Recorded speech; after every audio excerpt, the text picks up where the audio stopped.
Welcome to all. स्वागत है आप सभी का एक बार फिर से अपने यूट्यूब चैनल काव्या इंस्टीट्यूट पर। तो दोस्तों, आज हम जो कॉलिजन का तीसरा टॉपिक है यानी कि तीसरा लेक्चर है, इसमें हम कॉलिजन को समाप्त कर देंगे। ये बोले तो कॉलिजन का एक लास्ट लेक्चर है। क्या एक लास्ट लेक्चर है? इससे पहले हम कॉलिजन के 2 लेक्चर कर चुके हैं और ये जो लेक्चर है, अगर टोटल लेक्चर की बात करूं तो 34 यानी कि 34वां लेक्चर है। आज हम इस 34वें लेक्चर में जो कॉलिजन का नाम का एक टॉपिक है, इसको समाप्त कर देंगे।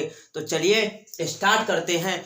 क्या बचा है इसमें? तो आज जो पढ़ेंगे वो पढ़ेंगे पूर्ण प्रत्यास्थ संघट्ट। बात करें परफेक्ट इलास्टिक ऑब्लिग्यू कॉलिजन, यानी कि आज हम पढ़ेंगे पूर्ण प्रत्यास्थ संघट्ट। अब ये होता क्या है, देखो इससे बनने वाले क्वेश्चन, यहाँ से जो न्यूमेरिकल क्वेश्चन बनता है वो बहुत अच्छे बनते हैं। न्यूमेरिकल कॉन्सेप्ट बनते हैं, यानी कि न्यूमेरिकल के लिए जो बनते हैं फॉर्मूले, वो इसी में से बनते हैं। कैसे बनते हैं चलिए देखते हैं। इसको समझने के लिए मान लो फॉर एग्जाम्पल के लिए ये एक पिंड है। क्या है? एक पिंड है। क्या है? एक पिंड जिसका द्रव्यमान है m1, जिसका द्रव्यमान है m1, जो अभी u1 वेलोसिटी से आगे बढ़ रहा है, जो अभी u1 वेलोसिटी से आगे बढ़ रहा है। अब देखना, एक दूसरा पिंड है जिसका द्रव्यमान है m2, जिसका द्रव्यमान है m2। ये जो है u2 वेलोसिटी से आगे जा रहा है। इतना क्लियर। 2 पिंड, पहला पिंड का द्रव्यमान कितना m1, जो u1 वेलोसिटी से आगे जा रहा है। ये जो पिंड है दूसरा, जिसका द्रव्यमान है m2, जो u2 वेलोसिटी से आगे बढ़ रहा है। अब ये कंडीशन कब की है? ये कंडीशन बोलो तो ये जो कंडीशन है वो कंडीशन है बिफोर कॉलिजन है। बात करूं तो टक्कर से पहले का समय है। टक्कर से पहले जब इन दोनों में टक्कर नहीं हुई है, उससे पहले की स्थिति है ये। अब मुझे इन दोनों में टक्कर करानी है। बात करूं तो कॉलिजन कराना है, यानी कि इन दोनों में क्या कराना है? कॉलिजन कराना है। अब ये पिंड इसको टक्कर करेगा, तो जो ये पिंड है टक्कर करने के बाद कुछ इस तरह बट जाएगा। यानी कि इस तरह क्यों ही बटेगा? क्योंकि हम पढ़ ही रहे हैं तिर्यक संघट्ट। कैसा? तिर्यक संघट्ट। तो कुछ इस तरह बढ़ जाएगा, एक इधर चला जाएगा और एक इधर चला जाएगा। मान लो ये पिंड चला गया m1, यानी कि पहले वाला m1, और ये पिंड आ गया m2। अब देखना, मैंने आपको एक चीज बताई थी कि टक्कर में, बात करें कॉलिजन में, जो कॉलिजन से पहले की स्थिति होती है, अगर उसमें हम कॉलिजन करा दें तब, यानी कि कॉलिजन के बाद पिंड का वेलोसिटी चेंज हो जाता है। यही तो कॉलिजन होता है कि कॉलिजन वह घटना है जिसमें क्रिया करने के बाद उसकी सापेक्ष वेग में परिवर्तन आता है। उसे क्या कहते हैं? संघट्ट कहते हैं, कॉलिजन कहते हैं। तो टक्कर से पहले की स्थिति है, टक्कर हुई, ये स्थिति बन गई। अब इन दोनों पिंडों की जो वेलोसिटी है वो क्या हो जाएगी? चेंज हो जाएगी। क्योंकि पहले लेक्चर में भी आपको बताया था कि टक्कर के बाद पिंडों की वेलोसिटी चेंज हो जाती है। तो देखना, तो इसकी मान लो जो वेलोसिटी चेंज हुई, वो वेलोसिटी इसकी चेंज हुई। मान लो कि ये जो पहले u1 से जा रहा था, अब ये मान लो कि ये किससे जा रहा है? v1 से। किससे? v1 से। ये किससे जाएगा? v2 से। ये पहले किससे आ रहा था? u2 से, तो इसकी चेंज होके हो गई v2। ये पहले किससे आ रहा था? u1 से, इसकी चेंज होके हो गई v1। यहां तक क्लियर। मान लो ये पिंड इधर जा रहा है, एक एंगल बना रहा है थीटा, और ये जो एंगल बना रहा है वो भी एक एंगल बना रहा है। मान लो ये क्या है? फाई। अब देखो, अगर ये एंगल बना रहा है अपने साथ, तो मैं इनके साथ क्या बना सकता हूं? एक कंपोनेंट बना सकता हूं। इन दोनों पिंडों के कंपोनेंट बोलो तो घटक तैयार कर सकता हूं मैं यहां से। कैसे? देखो, एक घटक मैं बना सकता हूं यहां से, इसकी एक्स अक्ष की डायरेक्शन में। किसमें? एक्स अक्ष की डायरेक्शन में। बात करूं तो एक्स अक्ष की पॉजिटिव डायरेक्शन में एक घटक ये बना सकता हूं। एक घटक बना सकता हूं वाई अक्ष की पॉजिटिव डायरेक्शन में, इतना क्लियर। ये जो इसका वेग है वो इधर निकलो कि इसका जो वेग मान लो ये वेग है v1 से जा रहा है। इतना क्लियर। मैंने इसके दो कंपोनेंट तैयार कर दिए, एक एक्स अक्ष की डायरेक्शन में और एक वाई अक्ष की डायरेक्शन में, एक एक्स अक्ष की डायरेक्शन में एक वाई अक्ष की डायरेक्शन में, दो कंपोनेंट तैयार कर दिए। अब मुझे एक चीज बताइए, एक चीज बताओ कि अगर ये एक्स अक्ष की पॉजिटिव डायरेक्शन में है तो जिसके साथ एंगल थीटा बनता है वो कंपोनेंट के साथ cos थीटा ऐड होता है। तो इसकी वेलोसिटी कितनी है v1, तो ये जो कंपोनेंट होगा वो v1 cos थीटा होगा, v1 cos theta, v1 cos theta होगा। और ये जो कंपोनेंट होगा वो होगा v1 sin थीटा। जो y अक्ष की डायरेक्शन में है वहां साइन लेते हैं, x अक्ष की डायरेक्शन में बोले तो जिसके साथ थीटा वहां cos लेते हैं। अब देखो क्या इस प्रकार के घटक में इसमें भी तैयार कर सकता हूं? जी हाँ बिल्कुल।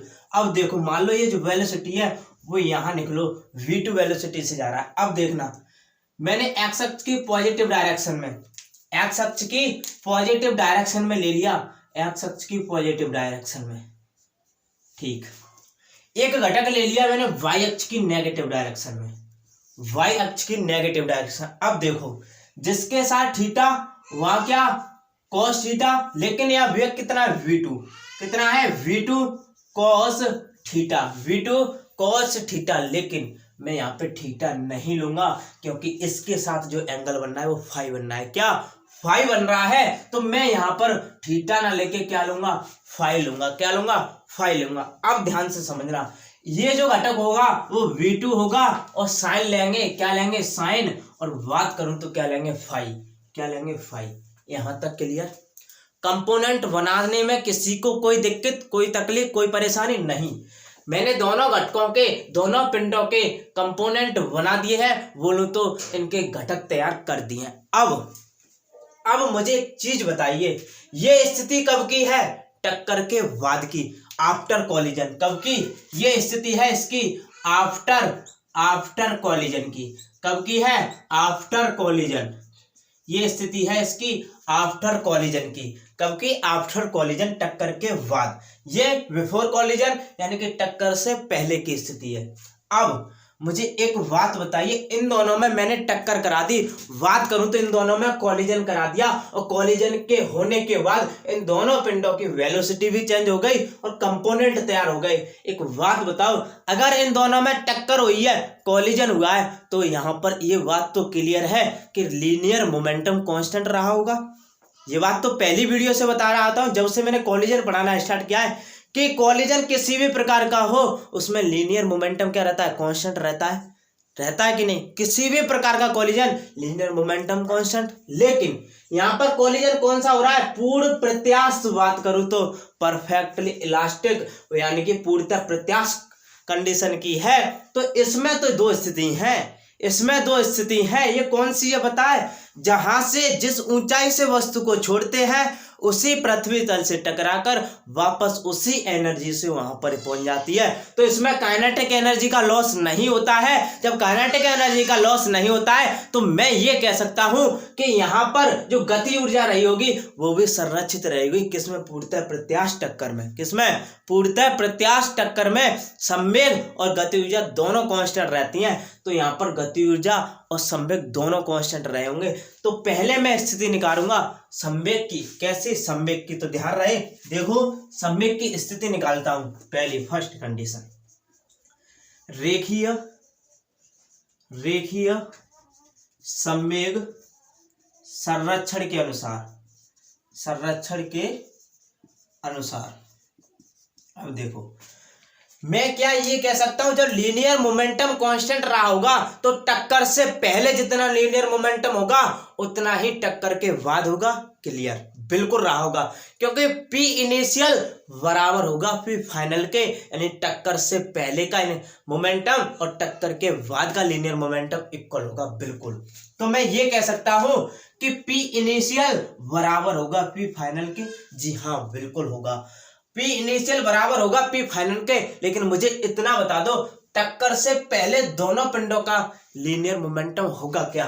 तो लीनियर मोमेंटम क्या होता है, द्रव्यमान गुणा वेग, द्रव्यमान गुणा वेग। अब देखो इसका निकालेंगे टक्कर से पहले का, तो इस पिंड का द्रव्य कितना होगा, मोमेंटम m1, U1, M1 और U1 प्लस दूसरे का M2 और U2 बराबर। फाइनल में आ जाओ। पहले पिंड का वेग, पहले पिंड का मोमेंटम M1। अब ध्यान से देखना, मैं जो पहली कंडीशन निकाल रहा हूं वो एक्स अक्ष की डायरेक्शन में निकाल रहा हूं, एक्स अक्ष की डायरेक्शन में निकाल रहा हूं। यहां पर मैंने M1 ले लिया, लेकिन मैं कंपोनेंट कौन सा काम में लूंगा, कंपोनेंट लूंगा एक्स अक्ष की डायरेक्शन में। किस में निकाल रहा हूं, एक्स अक्ष की डायरेक्शन में, तो कंपोनेंट भी एक्स अक्ष का लूंगा। तो M1 वेग कितना हो जाएगा, V1 cos थीटा, इतना clear, plus M2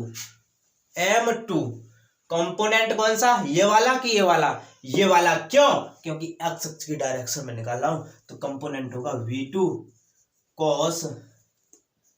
cos phi. ये तैयार हो गया तुम्हारा। यहां से V1 पूछता है, कभी V2 पूछता है। टॉप कॉन्सेप्ट है न्यूमेरिकल के लिए, टॉप कॉन्सेप्ट है न्यूमेरिकल के लिए। यानी कि यहां से तुम्हें V1 की वैल्यू पूछ लेता है, कभी V2 की वैल्यू पूछ लेता है, तो यहां से क्लियर हो जाएगा। अब बात करते हैं y अक्ष की डायरेक्शन में। y अक्ष की डायरेक्शन में देखो क्या होगा, P फाइनल बराबर P इनिशियल बराबर P फाइनल। अब देखो, पहले पिंड का वेग M1। मुझे एक बात बताइए, अब मैं वेग तभी रखूंगा क्या यहां पर टक्कर से पहले बात करूं तो बिफोर कॉलिजन में y अक्ष की डायरेक्शन में कोई वेग है, y अक्ष की डायरेक्शन में कोई वेग है। x अक्ष की पॉजिटिव डायरेक्शन में तो है U1, लेकिन y अक्ष की डायरेक्शन में टक्कर से पहले कोई वेग नहीं है। तो यहां पर मैं U1 की जगह क्या रखूंगा, 0, क्योंकि y अक्ष की डायरेक्शन में कोई वेग नहीं है। प्लस दूसरे पिंड का M2, y अक्ष की डायरेक्शन में कोई वेग टक्कर से पहले नहीं है, तो 0 बराबर। अब आते हैं फाइनल पे, पहले पिंड का M1। क्या y अक्ष की डायरेक्शन में कोई वेग है, जी हाँ बिल्कुल है। कितना, V1 sin theta plus M2, y अक्ष की डायरेक्शन में बिल्कुल है V2 sin फाई। लेकिन एक्स अक्ष, y अक्ष की पॉजिटिव डायरेक्शन और बात करूं तो y अक्ष की नेगेटिव डायरेक्शन अपोजिट है, तो मैं यहां साइन प्लस का नहीं लूंगा, साइन लूंगा माइनस का। यानी कि ये तो क्लियर हुआ, ये नेगेटिव डायरेक्शन है y अक्ष की, ये पॉजिटिव डायरेक्शन है y अक्ष की, direction opposite sign opposite. Sign plus नहीं लूंगा, साइन क्या लूंगा, माइनस का लूंगा। अब देखो, ये पूरा 0 बराबर M1 V1 sign theta minus M2 V2 sign phi. इतना क्लियर। ये है टॉप कॉन्सेप्ट, y अक्ष की डायरेक्शन में जो V1 और V2 पूछ ले, यहां से 99% न्यूमेरिकल पूछता है। अगर कॉलिजन से न्यूमेरिकल पूछेगा तो 99% यहां से पूछेगा, इस फॉर्मूले से पूछेगा। y अक्ष की डायरेक्शन में तिर्यक संघट पूछता है। अगर तिर्यक संघट में V1 या V2 पूछ ले, किसमें, y अक्ष की डायरेक्शन में, तो ये वाला फॉर्मूला लगा देना, न्यूमेरिकल सॉल्व हो जाएगा। यहां से अगर कॉलिजन से न्यूमेरिकल पूछता है तो इससे पूछेगा, अन्यथा 1% चांस होते हैं कहीं और से पूछने के। किससे पूछेगा, यहां से 1% भी चांस होते हैं, वो भी फॉर्मूला मैं तुम्हें आगे सिखाऊंगा कहां से चांस होते हैं। अब देखो, इतना क्लियर। लीनियर मोमेंटम के संरक्षण पे निकाल लिया। क्या टक्कर पूर्णतः प्रत्यास्थ है, जी हाँ बिल्कुल है। तो यहां पर काइनेटिक एनर्जी भी कांस्टेंट रहती है, जी हाँ बिल्कुल रहती है। तो हमने इसके आधार पर निकाल लिया। अब निकालेंगे काइनेटिक एनर्जी के आधार पर। किसके आधार पर, काइनेटिक एनर्जी के आधार पर। तो देखते हैं काइनेटिक एनर्जी के आधार पर। नंबर 2, गतिज ऊर्जा के आधार पर, गतिज ऊर्जा के संरक्षण के अनुसार। एक बात बताओ, गति ऊर्जा के अनुसार निकाल रहा हूं, बात करूं तो काइनेटिक एनर्जी के अनुसार निकाल रहा हूं। क्या मैं यहां पर अक्षों में काइनेटिक एनर्जी निकालना चाहूंगा, बिल्कुल नहीं। क्यों, अक्ष शो करते हैं डायरेक्शन को, अक्ष शो करते हैं डायरेक्शन को, लेकिन काइनेटिक एनर्जी को डायरेक्शन से कोई लेना देना नहीं है। क्यों नहीं है? क्योंकि डायरेक्शन होती है, यानी कि काइनेटिक एनर्जी होती है स्केलर क्वांटिटी। बात करूं तो अदिश राशि, इसमें कोई डायरेक्शन का रोल नहीं होता है, तो इसमें हम अक्ष के अनुसार नहीं निकालेंगे, हम डायरेक्ट काइनेटिक एनर्जी निकालेंगे। क्यों निकालेंगे? क्योंकि काइनेटिक एनर्जी एक होती है क्या? स्केलर क्वांटिटी, इसे डायरेक्शन से कोई लेना देना नहीं है। तो इसकी जो काइनेटिक एनर्जी निकालो काइनेटिक एनर्जी इनिशियल बराबर काइनेटिक एनर्जी फाइनल बिल्कुल होगी। क्यों होगी? क्योंकि ये काइनेटिक एनर्जी कांस्टेंट रहती है किसमें? पूर्व प्रत्यास्थ टक्कर में। अब दोनों बराबर होंगे तो देखो पहले पिंड की kinetic energy 1/2 m1 u1 square plus दूसरे पिंड की 1/2 m2 और u2 स्क्वायर बराबर 1/2 टक्कर के बाद m1 और वेग कितना है? v1 स्क्वायर प्लस 1/2 m2 और वेग कितना है? v2 square. इतना क्लियर? या तो तुम इतना छोड़ दो, लेकिन सॉल्व करना चाहो 1/2 कॉमन ले लो, 1/2 कॉमन ले लो और m1 कॉमन ले लो, 1/2 कॉमन ले लो, u1 square plus m2 u2 square बराबर 1/2 common m1 u1 square v1 square plus m2 v2 square. इतना क्लियर? 1/2 से 1/2 कैंसिल, बचा क्या? ये वाले इधर ले आओ, m1 u1 square minus m1 v1 square बराबर m2 v2 square minus m2 u2 square. यहां से m1 कॉमन ले लो, m1 कॉमन लेंगे तो u1 square minus v1 square बराबर m2 v2 square minus u2 square. ये निकलेगा कंसेप्ट। काइनेटिक एनर्जी जब कांस्टेंट रहेगी तब, जब काइनेटिक एनर्जी कांस्टेंट रहेगी तब ये कंसेप्ट निकलेगा, और मोमेंटम कांस्टेंट रहेगा तब ये कंसेप्ट निकलेगा। यही होती है पूर्व प्रत्यास्थ रेख संगत में कंडीशन। यहाँ से न्यूमेरिकल पूछता है या 1% यहाँ से पूछेगा, और जब भी अगर पूछ लेगा बहुत ही डेप्थ कंडीशन में तो एक न्यूमेरिकल और आता है आगे, एक न्यूमेरिकल वाला कंसेप्ट और आता है आगे, जिसको अब हम पढ़ेंगे। तो इतना क्लियर हो गया होगा, आपको क्लियर हुआ, आप नोट कर सकते हो। फिर मैं चलता हूँ, अगला एक कॉन्सेप्ट और बचता है, फिर उसके साथ एक चैप्टर समाप्त होता है, तो इसको नोट करिए। फिर मैं करता हूँ इसके बाद जो अगला है वो देखते हैं क्या है। अब देखो, इतना नोट करो, पहले इतना नोट करो क्या होता है। ये समझ में आया आपको? पूर्व प्रत्यास्थ रेख संगत समझ में आया? ये टक्कर से पहले की स्थिति थी, ये टक्कर से बाद की स्थिति है। दोनों बाद में जो टक्कर के बाद की स्थिति होगी, वेलोसिटी दोनों की चेंज हो जाएगी, और इन दोनों के हमने कंपोनेंट तैयार कर दिए। उसके बाद पूर्व प्रत्यास्थ संगत है तो इसमें रेखीय सम्मेय तो संरक्षण रहेगा, उसके साथ ही साथ गति ऊर्जा संरक्षण रहेगी।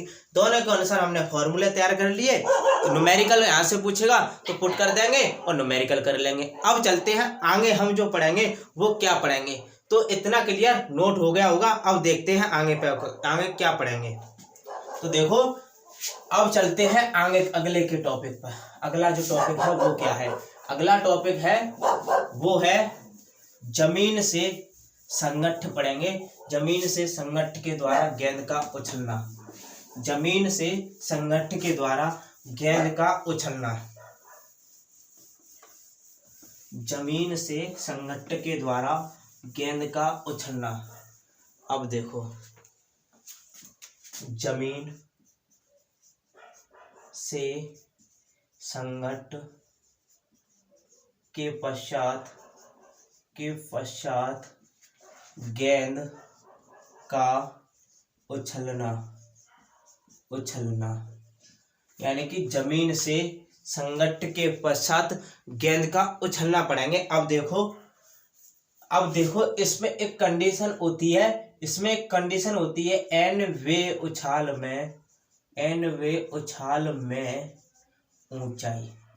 यहाँ से न्यूमेरिकल पूछ लेता है, एन वे उछाल में ऊंचाई, गेंद की ऊंचाई। अब देखो ये कंसेप्ट कहता क्या है। मान लो हमने यहाँ से किसी वस्तु को छोड़ा और यहाँ तक पहुंची, जिसकी हाइट हमने यह कैपिटल H मान ली। अब यहाँ पर nवें सेक उछाल में ऊंचाई पूछ लेता है तो उसका डायरेक्ट फॉर्मूला होता है hn बराबर e⁻²h और स्मॉल h। यह फॉर्मूला पुट करिए और आंसर पाइए कैसे। मान लो फॉर दिस एग्जाम्पल कि हमने यहां से वस्तु को छोड़ा था, उसकी ऊंचाई है 5 मीटर। क्या है? 5 मीटर। और हमें थर्ड यानी कि बोले तो तीसरे वे उछाल में गेंद की ऊंचाई निकालनी है। बात करूं तो h3 निकालना है। बात करूं तो h3 निकालना है। h n की जगह 3 बराबर e⁻², h का मान 5, कितना? 5। अब देखो यहाँ पर 5 क्यों? 2n की वैल्यू कितनी है? 3। कितनी है? 3 और हाइट कितनी है? 5। कितनी है? 5 इंटू 5। तो h3 बराबर e⁻6 और इंटू 5 ये हो जाएगा इसका आंसर। ये हो जाएगा इसका आंसर। फॉर दिस एग्जाम्पल एक और देख लो। मान लो एक वस्तु को छोड़ा हमने, यहाँ तक पहुंचने में जो इसकी हाइट है वो 10 मीटर की है और फोर्थ वे उछाल में हमें क्या निकालना है? h4 निकालना है, यानी कि h4 निकालना है। तो देखो h4 निकालने के लिए क्या करेंगे? hn बराबर जो फॉर्मूला होता है e⁻²n और क्या h, तो h4 बराबर e⁻4 दूनी 8 और h कितनी है? 10 इंटू 10। ये क्या हो जाएगा इसका आंसर। तो इसमें यही कंसेप्ट है जहां से न्यूमेरिकल पूछता है। अगर 1% चांस बनते हैं तो इस टॉपिक से बनते हैं, इस कंसेप्ट से बनते हैं 1% चांस, वरना 99% जो वाई अक्ष की डायरेक्शन में तिर्यक संकट में था वहीं से पूछता है। 1% चांस यहाँ से भी बन जाते हैं कि nवें उछाल में ऊंचाई पूछ ले। अब जो लास्ट टॉपिक बचा है वो टॉपिक पढ़ते हैं। वो टॉपिक क्या है? तो इतना नोट कीजिए, उसके बाद लास्ट टॉपिक पे चलते हैं। वो टॉपिक क्या है? तो इतना नोट कीजिए, उसके बाद लास्ट टॉपिक पे चलते हैं कि लास्ट टॉपिक है क्या। लास्ट टॉपिक है क्या? नोट हुआ? नोट करो जल्दी।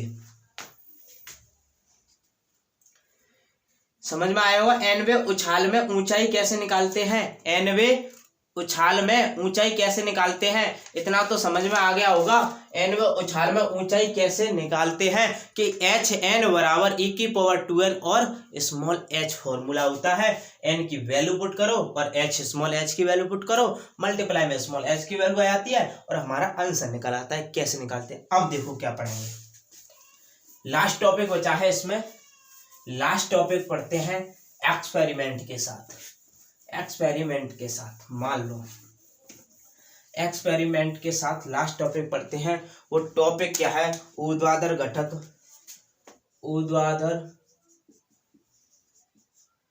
ऊर्ध्वाधर एवं क्षैतिज में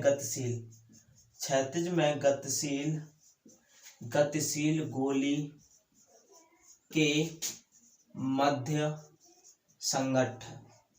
क्षैतिज दिशा में गोली के मध्य संघट्ट पढ़ना है इसमें। क्षैतिज दिशा में गोली के मध्य संघट्ट। ये होता क्या है? मान लो मैं क्या लूं एक्सपेरिमेंट के लिए, आपके लिए एक्सपेरिमेंट के लिए मैंने ले लिया, ये मान लो मैंने एक्सपेरिमेंट के लिए ले लिया। मान लो ये क्या है? एक हमारा जिस पे हमें गोली हिट करनी है, ये हमारा हिट पॉइंट है। क्या है? Hit point. मान लो एक गुटका लटका हुआ है, एक रस्सी से गुटका लटका हुआ है। मैंने यहाँ से बुलेट को फायर किया, बुलेट बोलूं तो गोली को फायर किया। मैंने यहाँ से गोली को फायर किया और यहाँ से जब इस पे अटैक करेगी तो ये कुछ ऐसा हो जाएगा। जब इस पे अटैक करेगी कुछ ऐसा पथ बना लेगा, यानी कि प्रारंभिक स्थिति से कुछ ऊपर चला जाएगा। चला जाएगा कि नहीं चलाएगा? यहाँ से मान लो रस्सी से ये लटका है, रस्सी से एक पिंड लटका है, एक गुटका लटका है। मैंने जब इस पे बुलेट से फायर किया तो ये कुछ ऐसा पथ बना लेगा, यानी कि प्रारंभिक अवस्था से कुछ ऊपर उठ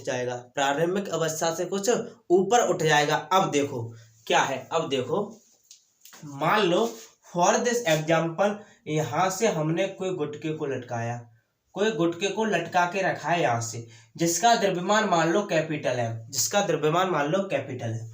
अब मैं इस गुटके पर एक बुलेट फायर करूंगा। मान लो ये बुलेट जा रही है, क्या बुलेट है? बुलेट बात करूं तो गोली है। क्या है? गोली। मैं यहाँ से गोली से इस गुटके को हिट करना चाहता हूँ, बात करूं तो कॉलिजन करना चाहता हूँ। मान लो इस बुलेट का जो द्रव्यमान है स्मॉल m1 है, और ये बुलेट जो जा रही है वो u1 वेलोसिटी से आगे बढ़ रही है, u1 वेलोसिटी से आगे बढ़ रही है। जब ये इस पे टक्कर करेगी तो ये जो गुटका है कुछ ऊपर उठ जाएगा, प्रारंभिक ऊंचाई से मान लो यहाँ पर पहुंच जाएगा, यानी कि यहाँ पे इसका क्या पहुंच जाएगा, थोड़ा सा ऊपर हट जाएगा। इतना उठा कि मान लो यहाँ से इसकी जो ऊंचाई है, यहाँ से इसकी जो ऊंचाई उठी वो कितनी उठी, स्मॉल h उठी। कितनी? स्मॉल h ऊंचाई उठी इसकी, यहाँ से यहाँ तक ऊपर उठ गया। अब ये मान लो ये गुटका यहाँ पे पहुंच गया, ठीक है।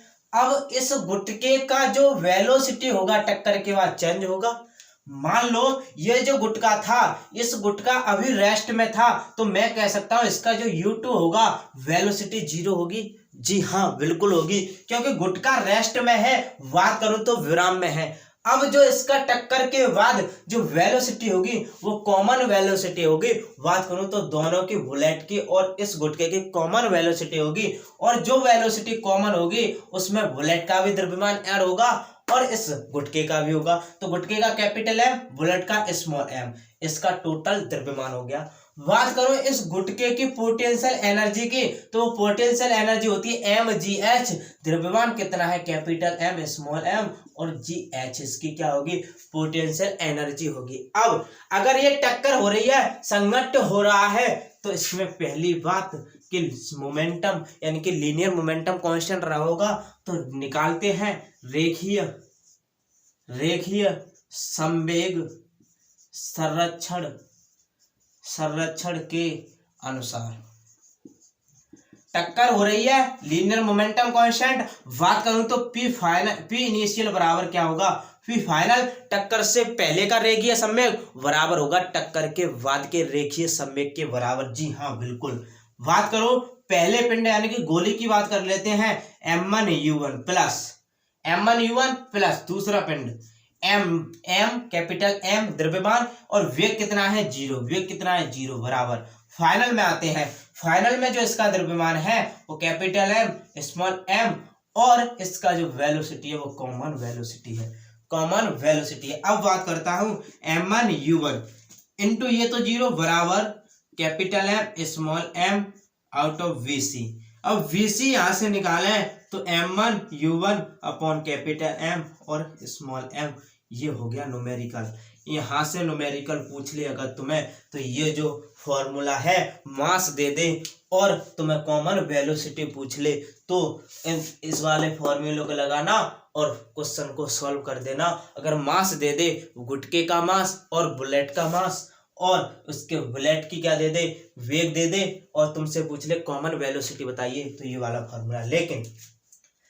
लेकिन मुझे चीज बताओ, अगर टक्कर है, पूर्व प्रत्यास्थ टक्कर में अगर मैं यहीं से काइनेटिक एनर्जी की बात करूं, यहाँ पर गतिज ऊर्जा की बात करूं, गतिज ऊर्जा के